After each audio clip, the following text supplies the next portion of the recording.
Vambora. Bom, então a questão 11 é uma questão que vai falar sobre eletrólise. Ela fala assim: o alumínio metálico é produzido a partir do processo de Hall-Héroult. Nesse método, a alumina, a L2O3, fundida, é eletrolizada, produzindo alumínio metálico e O2. Quando se funde, a L2O3 forma um líquido iônico constituído pelos íons Al3+, e O2-. Da hora. Assim, a produção do alumínio metálico pode ser descrita pelas seguintes equações químicas. Duas semi-reações, tá? E aqui já deu a reação global, ou seja, a junção dessas duas aqui em uma só. Considerando que o processo de eletrólise ocorra por 5 horas, então esse aqui é o tempo, com a aplicação de uma corrente de 0,536 amperes, então isso aqui é a corrente, aí. Assinale o que for correto. Então, considerando CCNTP, ou seja, 22,4 litros por mol de volume molar. O volume de oxigênio produzido durante o processo é de aproximadamente 0,56 litros. Bom, então para descobrir isso, a gente vai usar a primeira reação aqui, né? Porque a gente não sabe a massa de alumínio ali que foi usada, né? Enfim, então a única coisa que a gente sabe é a corrente e a temperatura, tá? Então, usando esses dois dados, a gente já consegue começar calculando a quantidade de carga. Eu vou resolver ela aqui do lado, aí depois eu apago. Então, a gente vai começar aplicando Q igual a I vezes T, kit, né? Para calcular o que? A quantidade de carga. Então vamos lá. Q igual I, que é a corrente, 0,536, vezes o tempo, que é 5 horas. Só que o tempo aqui tem que ser em segundos, né? Então 1 hora equivale a 3.600 segundos. 5 horas equivale a quantos segundos? Então, vou fazer aqui a conta. 00, 5 vezes 6, 30, vai 3, 18.000 segundos. Beleza, demorou. Então, vezes 18.000. Nice. Então, a quantidade de carga vou fazer a continha aqui, ó. Então, 0,536 vezes 18.000, 9.648 coulombs. Essa é a quantidade de carga que está passando dentro do circuito elétrico ali, né? À medida que a eletrólise vai acontecendo. Tá? Depois de 5 horas de eletrólise. Então, vamos lá. Agora a gente vai pegar aqui, ó, a equação 1. 6O2-. Do outro lado, 12 elétrons mais 3O2. Aí a gente vai fazer assim, ó. A gente vai usar aqui na primeira linha, a gente vai fazer uma regrinha de 3 aqui, ó. Essa regrinha de 3 a gente vai fazer duas linhas. Então, na primeira linha, a gente vai colocar aqui embaixo do elétron o 12, né, que é o coeficiente dele, vezes a carga molar, a carga de 1 mol de elétrons, 96.500 coulombs. Né? 1 mol de elétrons carrega com ele 96.500 coulombs de carga elétrica, ou 1 Faraday. Tá? Então, coloquei esse número aqui. Aí, agora aqui, 3 mols de O2. Aí, como eu quero saber o volume, eu vou colocar aqui, então, o volume molar. 22,4 litros. Na segunda linha, eu vou colocar o dado que eu calculei aqui no enunciado. Então, para 9.648 coulombs, quantos litros eu vou obter? Regrinha de 3. Né? Então, bora resolver aqui, né? A continha vai ficar 3 vezes 22,4 vezes 9.648. Beleza? Dividido por 12 vezes 96.500. Então, 0,56 litros é o volume de oxigênio que foi obtido. Ó, verdadeira 1. Certo? Só jogar ali, né? Não tem muito segredo, não. Aqui teria que saber, né? Teria que lembrar que a carga de 1 mol de elétrons é 96.500 coulombs, tá? Certo? Vamos para 2. A formação do alumínio metálico ocorre no cátodo da célula eletroquímica. Então a eletrólise vai funcionar assim, né? A gente tem lá o polo, ela está ligada numa fonte, né, de energia, tipo na tomada ou numa bateria, né? Desenho aqui uma tomada. E daí a gente conecta nela dois eletrodos para fazer a eletrólise. E coloca esses eletrodos em contato daí, né, com ou uma substância fundida, né, ou uma substância dissolvida na água. Tá? Então os elétrons vão vir da rede elétrica e vão se depositar nesse eletrodo. Esse eletrodo aqui vai ficar rico em elétrons, é onde vai ocorrer a redução. Então esse aqui vai ser o cátodo da nossa eletrólise. Né? Os íons positivos que estão aqui no meio vão grudar nesse eletrodo, porque ele está rico em elétrons, e eles vão começar a sofrer redução, eles vão pegar esses elétrons para eles. Em contrapartida, né, como os elétrons têm que voltar para a rede elétrica, então o outro polo vai ficar pobre em elétrons, certo? Verdade? Então vai ficar pobre em elétrons. Dessa forma a gente vai chamar ele de ânodo, porque o que vai acontecer aqui? Os íons negativos que estão aqui no meio vão começar a ser atraídos para esse eletrodo e vão começar a mandar elétron para ele desesperadamente, né, na medida de querer ajudá-lo, né?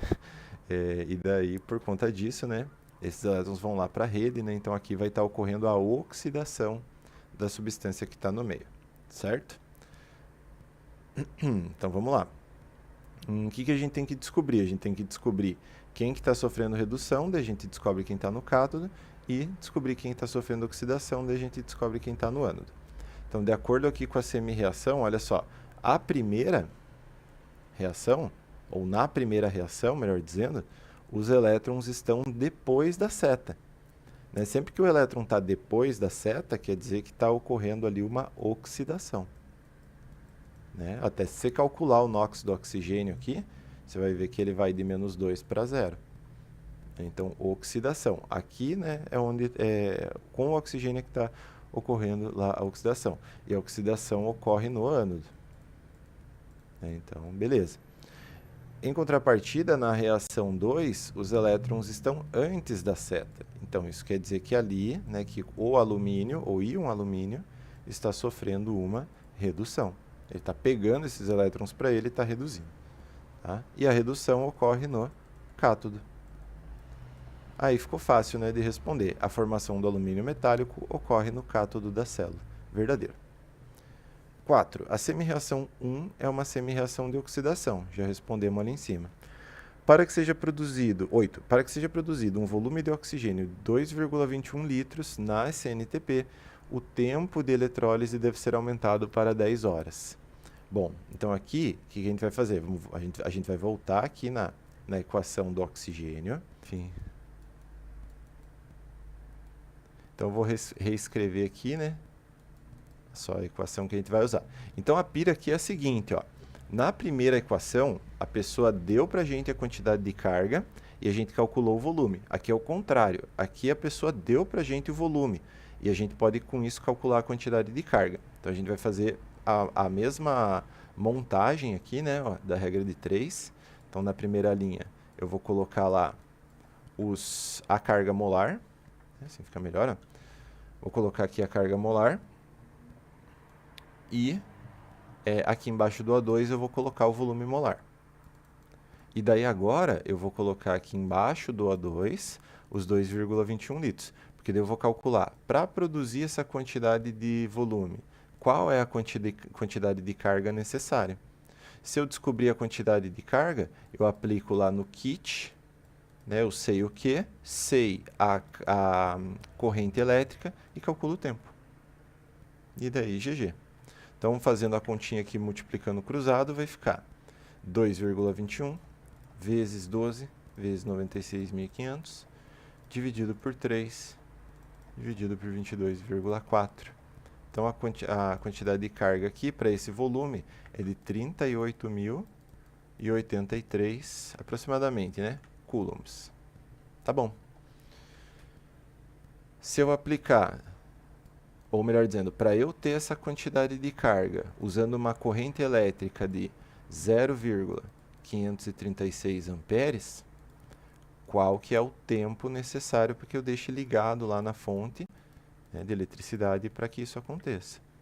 Né? Então, fazendo agora a continha, então dividindo por 0,536 vai praticamente dobrar, né? 71.050 segundos. Esse é o tempo. Transformando de volta para a hora.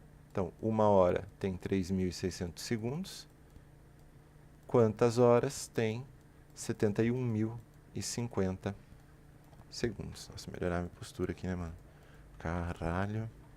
Dividido por 3.600. Então, vamos embora. 19 horas. É praticamente um dia. Falsa 8. Praticamente um dia ligado lá para gerar o quê? O dobro? Não, o dobro não. 4 vezes mais oxigênio, né? Então teve que aumentar lá o tempo de 5 horas para 19 horas. Você vê que não é uma relação de grandeza ali direta, né? Tipo assim, 2,21 é quantas vezes 0,56?